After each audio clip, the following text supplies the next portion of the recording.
Hey, welcome to one of my favorite weeks, the verse novel. And what I think is really exciting about this week is we're exploring poetry, with keeping the teen lens in mind. And the PowerPoint in the supplemental materials dives into this a little bit, but I wanted to highlight a few things. First, think about poetry in your school years. So in elementary school, authors like Shel Silverstein really let the magic, the rhythm of the language, the fun of poetry happen. And then there's scenes oftentimes to be a huge jump to The Road Not Taken by Robert Frost. And all of a sudden it becomes something that has a meaning and you have to find the meaning and it's kind of confusing. So I hope maybe you had some different experiences from that. But that's maybe what YA Lit and the verse novel is all about, is bridging those two together. So the title of this has to do with Crank, and that's by Ellen Hopkins. And it's one of the most mainstream verse novels that there is. It's a New York Times bestseller. And so that's what, since a lot of people have heard of that, that's why it's in the title. And this quote by Billy Collins is important because it's all about, hey, let's have poetry be a part of our daily lives, not just 2 weeks out of the year, but, it helps us reflect, connect, and do all of these amazing things. And really, we're thinking about it and in our own interpretation. And of course, music can be a part of that as well. So the next bit in the PowerPoint is just giving some context.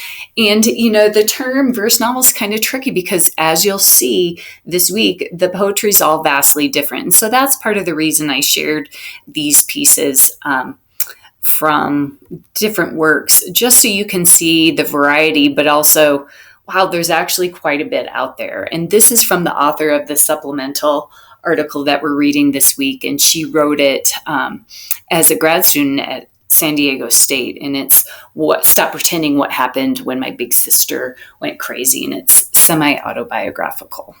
And Jackie Woodson's Locomotion is one of her first verse novels that she wrote, and it's Lonnie Collins' Motion and the poetry he wrote during a year in language arts class. And here's a couple more of that. So as you look at it, it's just showing the variety. There's multiple perspectives, and then there's the award winners. And a couple of quotes I wanted to just highlight from the article because I think it really points to why this makes sense in a YA Lit course. So when we discuss this week, be sure to go in the other forums so you can see the conversations. And it's okay, please share some of the poetry too, because they're all very different. Some are more narrative where you're just reading and it feels like a story, but the space is there for some reason. Some of them have poems that really stand on their own, and others act as transitional devices, and then there's kind of everything in between.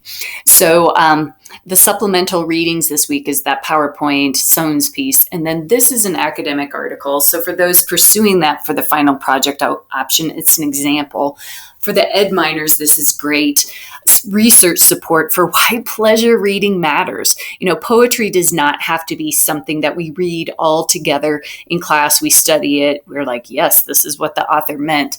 It kind of also connects to the aim of the course in having choice and why that matters in developing readers. And then this is the discussion options. And then for the final project, we're still getting our feet on the ground with that.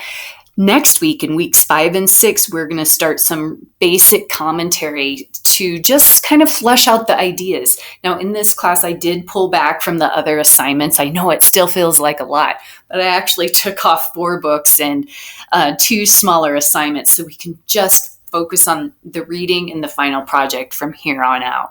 So the options I moved to the top, and there they are. Now, whenever you look at examples, sometimes they are limiting. So realize there's more possibilities than just this. The portfolio really allows you to reflect on what you learned. The article allows you to dive in to something you were intrigued with. The academic paper focuses on a current topic or issue. And then the book club, leading a discussion on the books. Now, I don't have advocacy options. Those were all tactile, so these are just the book club ones. But remember, this is all about YA Lit, so the text that you use, focus on that. And it's a really great way to wrap up the course. I'll look forward to seeing